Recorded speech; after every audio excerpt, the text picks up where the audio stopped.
semuanya. Hari ini aku akan membahas sebuah buku yang ditulis oleh seorang penulis mega bestseller. Dulu dia menuliskan novel sequel dan beberapa bukunya sudah difilmkan dan masuk jajaran box office. Buku ini sebenarnya udah aku terima dari tahun 2017. Bayangin, lama banget kan baru aku baca sekarang. Dan ini adalah bukunya Sirkus Pohon karya Andre Hirata. Jadi, apa yang dimaksud dengan sirkus pohon? Sekilas ini kedengarannya juga asing. Aku juga ngerasanya aneh banget kenapa sirkus dan pohon itu bisa jadi judul. Nah, aku pikir pohon ini main sirkus, teman-teman. Ternyata waktu dibaca, gini ceritanya. Cerita diawali oleh tokoh utama yang masuk kantor polisi karena pohon delima. Kebayang gak sih ada orang yang masuk kantor polisi diperkarakan karena pohon delima? Ternyata usut punya usut, pohon delima ini memiliki kesaktian. Saking saktinya orang-orang tuh berebut gimana caranya biar bisa memiliki kehidupan yang lebih layak dengan memuji si pohon delima ini. Pohon delimanya ini milik si tokoh utama ini. Nah, karena katanya kabar itu tersebar, akhirnya si pemilik ini gimana caranya untuk mempertahankan pohon delima yang dia miliki. Sementara sirkus adalah pekerjaan tetap yang dimiliki tokoh utama. Dengan setting Melayu, dia digambarkan ini yang menariknya nih. Digambarkan di masyarakat sana, orang-orang yang layak atau lelaki yang pekerja keras itu pokoknya harus berseragam, punya pekerjaan tetap, terus kerjanya dari jam sekian sampai jam sekian, terus rapat, punya gaji tetap, punya dana kesehatan dan lain-lain. Terus tokoh utama ini tuh kayaknya lifeless gitu, alias dia kayak hidupnya luntang-lantung, kerjanya nggak bener. Sering kali dipotret sebagai laki-laki yang gagal karena kakak-kakaknya ini berhasil dengan jabatan tertentu, sedangkan dia sendiri luntang-lantung hidupnya. Dan akhirnya si tokoh utama ini mendapat pekerjaan tetap dengan segala aspek yang menurut orang-orang itu ideal, yaitu memiliki seragam, memiliki gaji tiap bulan, memiliki THR, yaitu dengan apa? Dia menjadi badut sirkus. Bayangin, unik banget gak sih? Tokoh utama yang aku sebutkan di awal tadi itu bernama Sobrinuddin bin Sobirinuddin. Aneh ya namanya.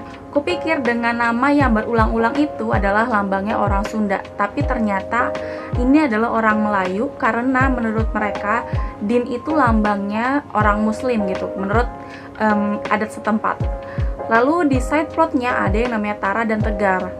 Tara dan Tegar ini digambarkan sebagai anak kecil yang waktu Sobrinuddin itu diceritakan usianya sudah 30-an. Jadi Tara ini kalau nggak salah dia masih SD dan Tegar itu beberapa tahun di atasnya, aku lupa tepatnya. Lalu ada yang namanya Dinda. Dinda ini adalah perempuan yang membuat hatinya terpaut seperti romansa pada umumnya. Jadi Sobrinuddin ini dipanggil Hope di lingkungannya. Terkait tokoh, buku ini diceritakan dengan beragam POV, maksudnya point of view. Sudut pandangnya ada sudut pandang orang pertama dan orang ketiga. Apa sih maksudnya gitu? Sudut pandang orang pertama itu menggunakan kata ganti aku untuk menceritakan dirinya. Sementara sudut pandang orang ketiga itu biasanya dia dan menyebutkan nama. Nah, untuk menceritakan si Hope ini atau Sobrinuddin ini, dia menggunakan kata ganti aku gitu. Lalu di beberapa bab setelahnya ternyata sudut pandangnya berubah menjadi sudut pandang orang ketiga yang menceritakan tentang Tara dan Tegar. Awalnya aku merasa bingung nih, karena pergantian sudut pandangnya ini nggak teratur, yang mana biasanya di novel-novel itu kan bab 1 misalnya sudut pandang orang pertama, bab selanjutnya terus sudut pandangnya orang ketiga, lalu bab selanjutnya lagi baru orang pertama lagi dan seterusnya. Ternyata ini tuh serandom ini, karena aku pikir awalnya bakalan sudut pandang orang pertama terus dari awal sampai akhir. Ternyata setelah berlalu babnya, bergantilah sudut pandangnya. Yang bikin aku mikir, ini apakah universe-nya sama atau ini ceritanya itu bertautan di akhir atau gimana? Dan aku berusaha mencerna selama membaca cerita itu. Dan lucunya di sudut pandang orang ketiga ini ada lagi potret yang baru di bab ketiga kalau nggak salah. Jadi pembaca itu kan awalnya disetting dengan memikir, oh sudut pandang orang pertama itu otomatis menceritakan si Hope dan si Dinda. Sudut pandang orang ketiga itu otomatis menceritakan Tegar dan Tara dan beragam sirkusnya. Ternyata di babak ketiga itu menceritakan universe baru kayaknya tentang kepala desa Ketumbi yang diceritakan dengan sudut pandang orang ketiga. Yang menariknya adalah tentang si sirkus ini. Meskipun begitu, dengan benang merah yang sebenarnya bikin bertanya-tanya dengan dua sudut pandang ini, aku langsung berpikir apakah ada benang merah di antara mereka. Lalu dikerucutkan lagi dengan judulnya bahwa ada sirkus. Sirkus ini digambarkan sebagai pekerjaan yang baru yang bikin aku mikir tentang The Greatest Showman. Terus tapi ini diadaptasi dengan model Melayu dan digambarkan perjalanan sirkus ini seperti apa dan bagaimana sirkus ini melewati badai-badai yang menerjangnya.